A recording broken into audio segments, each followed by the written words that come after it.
नमस्कार, मैं प्रज्ञा झा और आप देख रहे हैं अपना नेशनल खबर। और आज के इस खास प्रोग्राम में हम आपको कुछ ऐसे पेशेंट्स के बारे में जानकारी देंगे जो किडनी प्रॉब्लम से निजात पा चुके हैं। आपने कर्मा आयुर्वेदा और साथ ही डॉक्टर पुनीत के बारे में और उनके साक्षात्कार तो हमारे चैनल पर देखे होंगे, और कई जो अलग अलग प्रॉब्लम्स होती हैं किडनी से रिलेटेड, उसके बारे में क्या ट्रीटमेंट कर्मा आयुर्वेदा में होता है, इसके बारे में भी आप सुन चुके होंगे। लेकिन आज की इस खास रिपोर्ट में हम आपको जानकारी देंगे उन पेशेंट्स के बारे में जो यहाँ से ट्रीटमेंट ले चुके हैं और ठीक हो चुके हैं।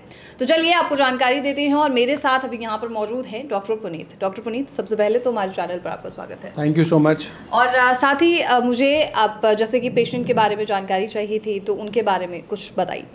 देखिए, बहुत से पेशेंट आते हैं, number 1 before, number 2 after. Scientific तरीके से हम उन सबका ट्रीटमेंट करते हैं और उन सभी को बिफोर आफ्टर की रिपोर्ट जो होती है वो हम कंपाइल करते हैं, और उसमें से मैं कुछ रिपोर्ट्स आज इस वीडियो के माध्यम से सभी दर्शकों को दिखाना चाहूँगा कि किस प्रकार किडनी के पेशेंट में परिवर्तन लाना संभव है, किस प्रकार किडनी के पेशेंट के अंदर चेंजेस लाए जा सकते हैं, किस प्रकार किडनी के पेशेंट में जीएफआर को बढ़ाना संभव है, किस प्रकार डायलिसिस और ट्रांसप्लांट ही एकमात्र समाधान नहीं है किडनी पेशेंट्स के लिए। एक नहीं, सैकड़ों नहीं, हजारों की संख्या में ऐसे पेशेंट आज हमारे साथ जुड़ चुके हैं जिन्होंने डायलिसिस ट्रांसप्लांट की जिनको आवश्यकता नहीं पड़ी है।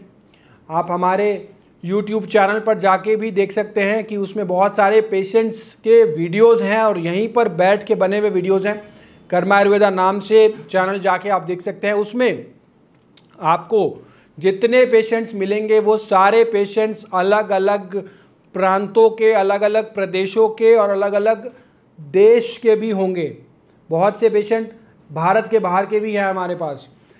साथ ही साथ उन सभी की जो रिपोर्ट्स वीडियो में दिखाई गई होगी वो ओवरलैप्ड नहीं होगी, यानी कि जो पेशेंट जहां का है वो पेशेंट उधर की रिपोर्ट करा के लाता है हमारे पास पहले भी, और बाद में भी उसको यही बताया जाता है कि बाद में भी आप वहीं की रिपोर्ट करा के ले आओ।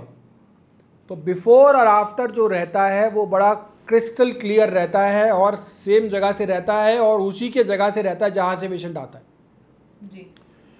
आज उसी कड़ी में मैं कुछ पेशेंट से की रिपोर्ट्स दिखाना चाहूँगा कि किस प्रकार से पेशेंट आए, उनका डायलिसिस की स्थिति थी, ट्रांसप्लांट बता दिया गया था। कईयों को डायलिसिस चल रहा होता है, उनका डायलिसिस जैसे सप्ताह में 3 बार चल रहा है, सप्ताह में 2 बार चल रहा है डायलिसिस। अब डायलिसिस कोई इस प्रकार का प्रोसेस तो है नहीं, पूरा का पूरा परिवार हिल जाता है जब डायलिसिस होता है। एक बंदा साथ में जाता है पेशेंट के, और साथ में 3-4 घंटे 5 घंटे का प्रोसेस होता है, आने जाने का टाइम होता है, तो बहुत समय भी लगता है और लाभ भी उस प्रकार से नहीं हो पाता, क्योंकि शरीर भी धीरे धीरे डिटोरिएट होता चला जाता है, कमज़ोर होता चला जाता है, वीक होता चला जाता है, और लंबे समय तक डायलिसिस को सस्टेन करना भी पॉसिबल नहीं रह पाता है। इसी कारणवश तो आज अगर नेचुरल तरीके से किडनी के फंक्शन को इम्प्रूव करना संभव है तो उससे बढ़िया और उससे बेहतर क्या हो सकता है। मान लीजिए किसी का क्रेटिनिन बढ़ा हुआ था, यूरिया बढ़ा हुआ था, उसका जीएफआर इंप्रूव हुआ और क्रेटिनिन यूरिया ग्रेजुअली रिड्यूस होता चला गया, और अपनी किडनी में हुआ, ना उसको बाहर की किडनी की ज़रूरत पड़ी, ना उसको डायलिसिस की ज़रूरत पड़ी, और ना ही उसको अन्य किसी प्रकार की सपोर्टिव ट्रीटमेंट की ज़रूरत पड़ी, एक्सेप्ट द जो उसका ट्रीटमेंट चल रहा है एलोपैथी में, जिसमें डायूरेटिक्स, आयरन, कैल्शियम वगैरह चल रहे हैं। तो उसी में आपको कुछ रिपोर्ट दिखाना चाहेंगे। पहला पेशेंट है ये शेखर, आप देख सकते हैं ये शेखर हैं, ये गणेश पैथो क्लिनिक से टेस्ट करा के लाए हैं। ये कटनी एमपी में पड़ता है, मध्य प्रदेश कटनी जिला में इन्होंने कराया, और इन शेखर पेशेंट का नाम है, रेफर्ड बाय सेल्फ, खुद ही कराया इन्होंने। 18/5/2023 की रिपोर्ट है। 7.21 इनका क्रेटिनिन लेवल है और यूरिया जो है वो 97.11, और इन्होंने फिर रिपीट कराया 18/5 के बाद, एक और टेस्ट करवाया, और फिर दोबारा से इन्होंने वहीं से कराया, गणेश पैथोलॉजी क्लिनिक जो कि ये कटनी एमपी में पड़ता है, सेल्फ से ही कराया दोबारा से। शेखर नाम है। 4/10/2023 3.89 हो गया क्रेटिनिन, यानी कि 7.21 था क्रेटिनिन। इनको डायलिसिस बोल दिया था डॉक्टर ने कि डायलिसिस कराना है, क्रेटिनाइन बढ़ गया है, डायलिसिस कराना है, ऐसा डॉक्टर ने बोल दिया था। 7 पॉइंट के आसपास क्रेटिनाइन आ गया था। अब जो है ये क्रेटिनाइन कम हो गया, अभी आ रहा है इनका 3 के आसपास, 3.89 के आसपास। सामने दिखाएंगे ताकि ये दोनों रिपोर्ट्स एक ही साथ पेशेंट देख पाए कि बिफोर आफ्टर किस प्रकार से होती है और अपने ही जगह से होती है उसकी। 18/5 की ये है बिफोर की, और उसके बाद 4-10 की ये है, यानी कि लगभग 4.5 महीने के अंतराल में क्रेटिनाइन जो है वो 7.2 से घटकर हो गया 3 की रेंज में आ गया। काफ़ी ज़्यादा बढ़ा हुआ था। डायलिसिस एडवाइस कर दिया गया था। कटनी एमपी से ये पेशेंट आए थे हमारे पास और अपने आसपास ही इन्होंने जांच कराई है। डायलिसिस की आवश्यकता इनको नहीं पड़ी। डायलिसिस से बच गए। 7 से लेके 3 की रेंज में क्रेटिनाइन आ गया। bypassed the dialysis part and creatinine has reduced, glomerular filtration rate has improved। तो अगर ये एक पेशेंट में करना संभव है, बाकी के सैकड़ों हजारों जो किडनी के मरीज हैं वो सब भी अगर यही प्रोटोकॉल फॉलो करें तो उन सब में करना भी संभव है। ये जी बिल्कुल साइंटिफिक है, ये बिफोर आफ्टर। इसी प्रकार से जी और पेशेंट है हमारे पास। अब ये एक पेशेंट है, इनका नाम है सतवंत सिंह, डॉक्टर लाल पैथ लैब, जो कि नॉर्थ इंडिया की सबसे बड़ी लैब है। सतवंत सिंह ने इन्होंने टेस्ट कराया है 24/9/2023 को। 24/9/2023 को इन्होंने जांच कराई है। 2.48 इनका क्रेटिनाइन लेवल है, 2.48। इनका एस्टिमेटेड जीएफआर जो कि क्रेटिनाइन से निकाला जाता है वो है 26 ml 1 मिनट में। अब ये जो पेशेंट आया है इन्होंने कराया है referred by Joy nursing home, जहाँ से ये एलोपैथी का ट्रीटमेंट ले रहे होंगे। उन्होंने इनको बोला, इन्होंने वो पर्चा दिखाया और यहाँ पे सेल्फ रेफर्ड बाय में उनका नाम आ गया। हमारा तो इसमें ना हम रेफ़र करते किसी को यहाँ से कराओ या वहाँ से कराओ, जहाँ से करा रहे हो वहीं से कराओ जी। उसके बाद इन्होंने ये हनुमान रोड लैब से कराया इन्होंने टेस्ट संसद मार्ग से। 2.48 क्रेटिनाइन है, एस्टिमेटेड जीएफआर है 26। जीएफआर को इन्होंने निकाला है, उसका लिखा है किस प्रकार से निकाला है, और इसके बाद एक रिपीट टेस्ट कराया गया। सतवंत सिंह डॉक्टर लाल पैथ लैब, नॉर्थ इंडिया की जानी मानी सबसे बड़ी लैब, 13/11/2023 1.79। अब देखने में तो लग रहा है कि क्रेटिनाइन 2.4 से 1.7 हुआ। बिल्कुल। यानी होल्ड दिस फॉर मी। लेकिन हुआ क्या है, इसके अंदर जीएफआर जो था वो 26 था इनका, ये जीएफआर, और यहाँ पे ये हो गया 38। Estimated GFR has increase by 12 points, 12 ml पर मिनट। 26 से लेके 38 आ गया। क्रेटिनाइन जो हुआ है वो 2.2 से 2.4 से 1.7 हुआ है। तो जैसे जैसे क्रेटिनाइन 1 से 2 बढ़ता है, किडनी लगभग 50% डैमेज होती है, और जैसे जैसे क्रेटिनाइन बढ़ता है ना, उसी रेशो में प्रोपोर्शनली, डायरेक्टली प्रोपोर्शनल हमारा जीएफआर कम नहीं होता। यानी कि 1 से 2 में किडनी ज़्यादा डैमेज हो रही है, 2 से 3 में उससे कम, 3 से 4 में उससे कम, 4 से 5 में उससे कम, इस प्रकार से ये रेशो होती है जी। तो ये देखना बहुत ज़रूरी है, समझना बहुत ज़रूरी है कि क्रेटिनाइन तो थोड़ा सा ही कम हुआ, लेकिन जो जीएफआर है वो ऑलमोस्ट 26 से 38 हो गया। 12 ml का इजाफा हो गया। बहुत बड़ा नंबर होता है 12 ml पर मिनट बढ़ना। और ये मात्र जो हुआ है, ये इन्होंने टेस्ट कराया 24/9 और ये कराया 13/11 को, यानी कि लगभग 1.5-2 महीने के गैप के अंदर अंदर 12 ml पर मिनट का एस्टिमेटेड जीएफआर इंक्रीज हो गया। और ये लैब में देखो, यहाँ पे इन्होंने दोबारा से referred by doctor GS Kohli, जो जिनको ये दिखा रहे होंगे, यहाँ पे रेफर्ड बाय जॉय नर्सिंग।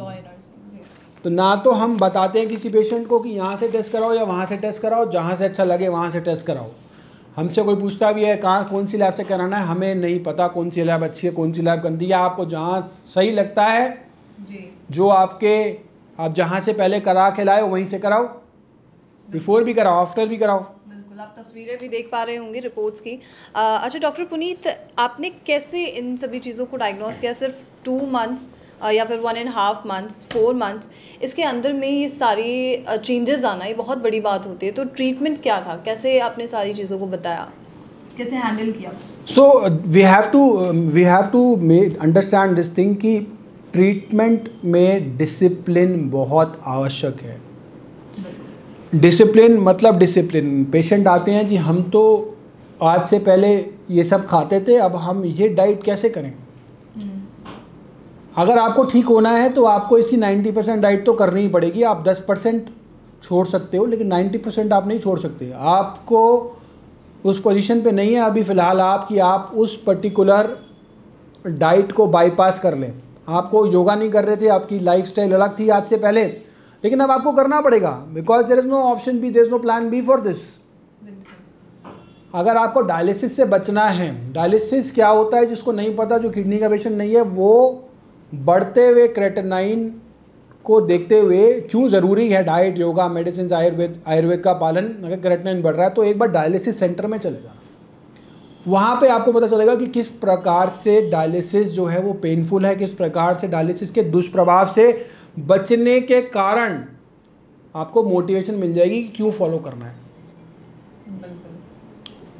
और ये बहुत ज़रूरी है कि हमें ये इंटरनली पता रहे कि हमें ये करना है। एक्सटर्नली तो मैं बोल दूंगा या कोई बोल देगा तो वो 2-4 दिन के लिए रहता है। इंटरनल जो रहता है ना, वो अगर पेशेंट को समझ आ जाए कि करना क्यों ज़रूरी है फिर वो कर लेगा। तो ये समझना, ये देखना बहुत ज़्यादा आवश्यक है। एक पेशेंट और मैं बताना चाहूँगा इनके बारे में, ये है सैयद हुसैन। अब इन्होंने मिलेनियम से कहीं कोई लैब है, ये मिलेनियम, इनकी मुझे जगह भी सही से नहीं नज़र आ रही है कहाँ पर है लोकेशन। आई थिंक ये है कृष्णा नगर रोड, बरोट में है ये। तो ये इन्होंने मिलेनियम डायग्नोस्टिक से कराया है। सैयद हुसैन नाम है पेशेंट का, referred by doctor Bismay Kumar, MBBS MD DM nephrology. 12/2/2023 की रिपोर्ट है। 6.27 क्रेटिनाइन लेवल है, 6.27। फिर इन्होंने दोबारा कहीं से कराया है, किसी और लैब से कराया है as per the patient's will. Syed Hussain 4.17 हो गया इनका 18 अक्टूबर 2023 को, यानी कि 6 से क्रेटिनाइन घट के 4 की रेंज में आ गया। और ये बहुत अच्छा रिजल्ट आया है, 6 से घट के 4 की रेंज में आया है जो क्रेटिनाइन। डायलिसिस के प्रोटोकॉल से बाहर आ गए, डायलिसिस की जो रिक्वायरमेंट होती है उससे बाहर आ गए। अब ये जो इन्होंने दोबारा से टेस्ट कराया है, इसमें भी रेफर्ड बाय डॉक्टर सेल्फ लिखा हुआ है, इन्होंने सेल्फ ही कराया है। अच्छा। और ये सारे डॉक्टर्स के नीचे साइन हुए हुए हैं जिन्होंने ये रिपोर्ट बनाई है उन सभी के। अच्छा। तो आप देख सकते हैं कि किस प्रकार से इनका जो क्रेटिनाइन है वो 6 से लेकर 4 की रेंज में आया है। मेडिसिन से, डाइट से, योग से, एक्यूप्रेशर से, मेडिटेशन से, सारी चीज़ों का सिनर्जी ज़रूरी है। सभी चीज़ों में समन्वय ज़रूरी है। सभी चीज़ों को साथ में करना बहुत ज़्यादा आवश्यक है। और अगर ये सारी चीज़ें हम लग के फॉलो कर लें, diet, medicine, guidelines, acupressure, yoga, तो एक बहुत आने वाले संकट से बचा जा सकता है, बड़े संकट से बचा जा सकता है। डायलिसिस नामक संकट से बचा जा सकता है, ट्रांसप्लांट नामक संकट से बचा जा सकता है। तो आवश्यक है कि हम अनुशासन से, नियम से, डिसिप्लिन से उन सभी चीज़ों को पालन करें। टेस्ट रेगुलर बेसिस पे कराते रहें, मंथली बेसिस पे ब्लड टेस्ट कराते रहें और डिसिप्लिन लाइफस्टाइल का पालन करें, आहार विहार को डिसिप्लिन करें। अगर ये हम करने में सक्षम हो गए तो डायलिसिस को मात देने में भी सक्षम हो जाएंगे, ट्रांसप्लांट को मात देने में भी सक्षम हो जाएंगे। बड़े बड़े शब्द हैं, लेकिन बड़े बड़े हॉस्पिटल्स में बहुत बड़ा सा डिपार्टमेंट डायलिसिस, ट्रांसप्लांट के मरीज़ों से भरा पड़ा है। और यहाँ पे मैंने आपको 3 पेशेंट की रिपोर्ट्स दिखाई हैं। ऐसे आपको हजारों की संख्या में रिपोर्ट्स हमारे YouTube चैनल पर मिल जाएंगी विद देयर कॉरस्पॉन्डिंग वीडियोस। जहाँ पे प्रज्ञा बैठी है उसी जगह पे पेशेंट बैठ के अपनी वीडियो के साथ साथ रिपोर्ट्स बताता हुआ आपको YouTube चैनल पे दिख जाएगा। सभी रिपोर्ट्स अलग जगहों की और अलग अलग कॉरस्पॉन्डिंग उनकी जगहों की होंगी। अच्छा डॉक्टर पुनीत, एक सवाल मेरा आखिरी आपसे ये होगा, क्या कारण है कि अन्य पैथियों में पेशेंट जा रहा है, डायलिसिस करा रहा है, ट्रांसप्लांट तक जाने की नौबत आ रही है और यहाँ आकर 1 से 1.5 महीने 2 महीने के अंदर में वो पेशेंट ठीक हो रहा है? इसके पीछे कोई कारण होगा कि वहाँ ठीक ना होकर यहाँ पर आने के बाद सिर्फ 2 महीने के अंदर में ठीक होना बहुत बड़ी बात होती है?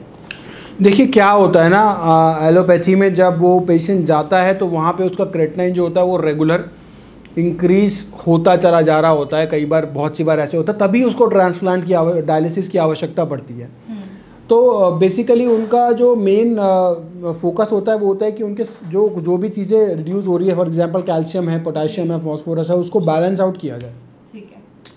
उसको बैलेंस आउट करने पे उनका फोकस रहता है। तो उसके बाद जो हमारा फोकस रहता है वो हमारा GFR को इम्प्रूव करने पे रहता है, किडनी की कार्यक्षमता को इम्प्रूव करने पे रहता है, किडनी एक मिनट में कितना फिल्टर कर रही है वो इम्प्रूव करने पे रहता है। ठीक है। और यह वहाँ पे ये पता होता है कि एक बार किडनी जो है वो डैमेज हो गई तो वो धीरे धीरे करके डायलिसिस पे तो जाना है, they can only delay the time. ठीक है, मतलब वो समय बढ़ा सकते हैं थोड़ा maximum, they focus on that only. But हमारा यहाँ फोकस रहता है GFR को कैसे इम्प्रूव किया जाए through what ever means it might be possible, चाहे वो मेडिसिनल हो, मेडिकेशंस के द्वारा हो, चाहे डाइट के द्वारा हो, चाहे योग के द्वारा हो, चाहे मेडिटेशन के द्वारा हो, चाहे एक्यूप्रेशर के द्वारा हो, चाहे पंचकर्म के द्वारा हो, चाहे आहार विहार उसका ठीक करना हो एडमिशन करा के। तो जहाँ पे जो भी एप्लीकेबल होती हैं चीज़ें, depending upon the patient condition, depending upon the रोग और रोगी की अवस्था के अनुसार ही ये डिसाइड किया जा सकता है। बिल्कुल। और सारी चीज़ों को समझते हुए ये नज़र आ रहा है कि किडनी पेशेंट 1 से 1.5 महीने के अंदर में ठीक हो सकता है। देखिए ये एक जनरलाइज स्टेटमेंट है, ऐसा नहीं है कि किडनी पेशेंट 1 से 1.5 महीने में ठीक हो सकता है। किडनी की पेशेंट किस स्टेज पे आ रहा है, स्टेज 1 पे, स्टेज 2 पे, स्टेज 3 पे, स्टेज 4 पे, स्टेज 5 पे, किस स्टेज पे आ रहा है उसके ऊपर डिपेंड करेगा। अगर 5वीं सीढ़ी पे खड़ा है तो उसको धीरे धीरे नीचे आने में टाइम लगेगा। ये ज़रूर है कि हर महीने वो रिपोर्ट कराए, अपने रिपोर्ट में चेंजेस खुद देखे। ठीक है, तो ये बहुत आवश्यक है कि आपके पास ये जो है बुखार को नापने के लिए थर्मामीटर है, किडनी को नापने के लिए आपके पास KFT है, आपके पास रीनल स्कैन DTP है, वो आप चेक कराते रहिए किस प्रकार से आपका बुखार कम ज़्यादा होता है, क्रेटिनाइन कम ज़्यादा हो रहा है, GFR कम ज़्यादा हो रहा है। You can just check it by yourself. बिल्कुल बिल्कुल। चलिए डॉक्टर पुनीत, आपका बहुत शुक्रिया ख़ास जानकारी के लिए, साथ ही पेशेंट्स के रिपोर्ट के लिए, क्योंकि एक बहुत बड़ा सबूत होता है कि पेशेंट ठीक हो पा रहा है। बहुत शुक्रिया आपका हमारे साथ जुड़ने के लिए। Thank you so much. तो ये थी वो पूरी जानकारी जिसके बारे में मैंने आपको शुरुआती दौर में बताया कि आखिर कैसे पेशेंट जो है वो कुछ महीनों में जो है यहाँ पर ट्रीट हो पा रहे हैं, ठीक हो पा रहे हैं, इम्प्रूव हो पा रहे हैं। और साथ ही अगर आपके मन में कोई सवाल है तो उसे कमेंट बॉक्स में लिखिए। और पूरे साक्षात्कार को देखने के बाद अगर आपके मन में कोई भी सवाल है तो उसे आप गूगल पर जाकर भी सर्च कर सकते हैं, और उसके बाद आपके मन में जो भी और सवाल उत्पन्न होते हैं वो पूछिए, जिससे कि अगली बार डॉक्टर पुनीत से कुछ नई जानकारी फिर से निकाली जा सके और आप तक पहुंचाई जा सके। तब तक के लिए नेशनल खबर के साथ बने रहिए।